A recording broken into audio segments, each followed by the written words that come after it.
തിരുവചന സന്ദേശങ്ങൾ ശ്രവിക്കുന്നതിനായി ഭാഗ്യവചനധാര ഇന്ന് തന്നെ സബ്സ്ക്രൈബ് ചെയ്യുക. ത്രിയേക ദൈവത്തിന് മഹത്വമുണ്ടാകട്ടെ. ഭാഗ്യവചനധാരയിലേക്ക് ഏവർക്കും സ്വാഗതം.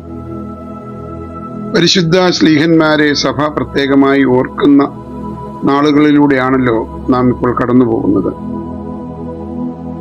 യേശുക്രിസ്തു തൻ്റെ ശിഷ്യന്മാരെ ലോകത്തിൻ്റെ വിവിധ ഭാഗങ്ങളിലേക്ക് സുവിശേഷ പ്രഘോഷണത്തിനായി അയക്കുമ്പോൾ അവർ അഭിമുഖീകരിക്കാൻ പോകുന്ന പ്രതിസന്ധികളെക്കുറിച്ച് നൽകിയ വ്യക്തമായ മുന്നറിയിപ്പും ഇന്നത്തെ സുവിശേഷീകരണ പാതയിലെ വെല്ലുവിളികളും ഒന്നു ചേർത്ത് ചിന്തിക്കാനാണ് ഇന്ന് കർത്താവിൽ ശരണപ്പെടുന്നത്.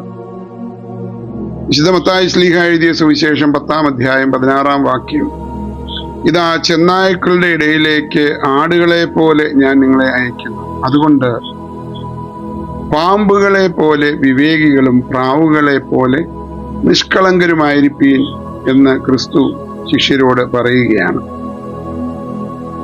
സുവിശേഷീകരണം അഥവാ ഇവാഞ്ചലിസം എന്നത് കേവലം ഒരു പ്രസംഗമോ അല്ലെങ്കിൽ അറിവ് പകർന്നു നൽകലോ മാത്രമല്ല, അതൊരു വലിയ ജീവിത ദൗത്യമാണ്. ക്രിസ്തുവിന്റെ ഈ ആഹ്വാനത്തിന്റെ പശ്ചാത്തലത്തിൽ സുവിശേഷീകരണത്തെ കൂടുതൽ ആഴത്തിൽ താഴെ പറയുന്ന തലങ്ങളിലൂടെ നമുക്ക് മനസ്സിലാക്കുവാൻ സാധിക്കും. ഒന്ന്, ക്രിസ്തു പറയുന്നുണ്ട് പാമ്പിനെ പോലെ വിവേകമുള്ളവരായിരിക്കുക എന്ന്. The prudence of the serpent. സാധാരണ ആളുകൾക്ക് പാമ്പിനോടുള്ള മനോഭാവം ഭയവും വെറുപ്പുമാണ്.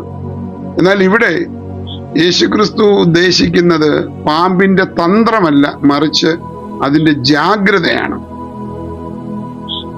അപായം തിരിച്ചറിയുവാനുള്ള അതിന്റെ കഴിവാണ്. ഒരു പാമ്പ് എപ്പോഴും തന്റെ പരിസരത്തെക്കുറിച്ച് അതീവ ജാഗ്രത പുലർത്തുന്നു. ശത്രുക്കളെ തിരിച്ചറിയുവാനും അനാവശ്യമായ അപകടങ്ങളിൽ നിന്ന് ഒഴിഞ്ഞു മാറാനും അത് ശ്രമിക്കുന്നുണ്ട്. നമ്മുടെ കാൽപെരുമാറ്റങ്ങളിലൂടെ ആ ചലനങ്ങളെ പാമ്പ് സശ്രദ്ധം കേൾക്കുന്നു.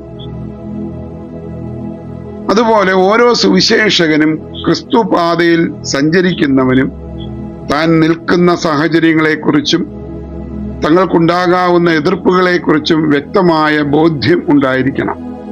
ഒപ്പം ആത്മനിയന്ത്രണവും.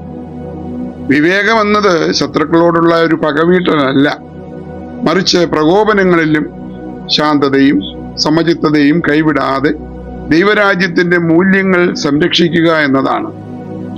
വിവേകപൂർണമായ ജാഗ്രത പുലർത്തുന്ന പെരുമാറ്റങ്ങൾ ഒരു ക്രിസ്ത്യാനിക്ക്, പ്രത്യേകിച്ച് ഒരു സുവിശേഷകന് ആവശ്യമാണ്. 2, പ്രാവുകളെ പോലെയുള്ള നിഷ്കളങ്കത. The innocence of the dove. പ്രാവിനെ വേദപുസ്തകത്തിൽ പരിശുദ്ധാത്മാവിന്റെയും സമാധാനത്തിന്റെയും പ്രതീകമായാണ് കണക്കാക്കുന്നത്. നിഷ്കളങ്കതയുടെ ശക്തി വളരെ വലുതാണ്. നിഷ്കളങ്കത എന്നാൽ ഭോഷത്വമോ ബുദ്ധിശൂന്യതയോ അല്ല, മറിച്ച് വഞ്ചനയോ ഗൂഢലക്ഷ്യങ്ങളോ ഇല്ലാത്ത വിശുദ്ധമായ ഒരു ഹൃദയം പകരുക എന്നുള്ളതാണ്. ലോകം അക്രമം കൊണ്ട് കാര്യങ്ങൾ നേടിയെടുക്കാൻ ശ്രമിക്കുമ്പോൾ ശിഷ്യർ തങ്ങളുടെ ആയുധമായി ഉപയോഗിക്കേണ്ടത് സത്യസന്ധതയും സ്നേഹവുമാണ് എന്ന് ക്രിസ്തു പഠിപ്പിക്കുകയാണ്.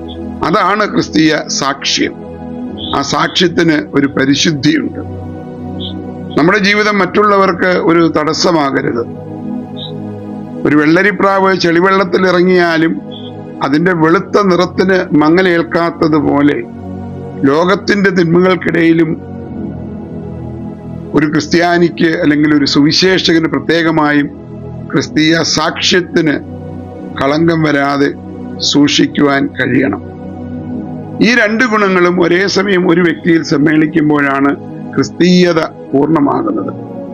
വിവേകം മാത്രം മതിയായാൽ നമ്മൾ ലോകത്തിന്റെ വഴികളിലൂടെ മാത്രം സഞ്ചരിക്കുന്നവരും സ്വാർത്ഥരുമായി തീരും.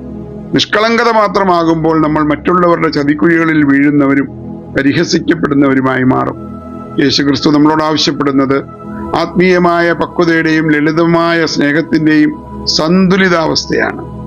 നമ്മൾ എവിടെയായിരുന്നാലും എന്ത് ജോലി ചെയ്താലും ക്രിസ്തുവിന്റെ സാക്ഷികളായി ജീവിക്കുമ്പോൾ ഈ രണ്ട് ഗുണങ്ങളും നമ്മുടെ സ്വഭാവത്തിന്റെ ഭാഗമാകുവാൻ ശ്രദ്ധിക്കണം. പ്രിയപ്പെട്ടവരെ, ലോകമെന്ന് കപടത നിറഞ്ഞതാണ്. അവിടെ സത്യത്തിന്റെ പാതയിൽ നടക്കുക എന്നത് ക്ലേശകരവുമാണ്. ക്രിസ്തു തന്റെ ശിഷ്യർക്ക് നൽകിയ ഉപദേശം തന്റെ മാർഗമനുസരിച്ച് ജീവിക്കുന്ന ഓരോ വ്യക്തികൾക്കായും ഉള്ളതാണ്. അതിനാൽ പാമ്പിനെ പോലെ വിവേകമുള്ളവരായും പ്രാവുകളെ പോലെ നിഷ്കളങ്കരായും ജീവിക്കുവാൻ പരിശുദ്ധാത്മാവിന്റെ ശക്തിക്കായി നമുക്ക് പ്രാർത്ഥിക്കാം. അതുവഴി നമ്മുടെ ജീവിതവും ദൈവത്തിന് പ്രസാദകരമായ ഒരു സുവിശേഷമായി മാറും. ദൈവം നമ്മെ ഏവരെയും അനുഗ്രഹിക്കട്ടെ.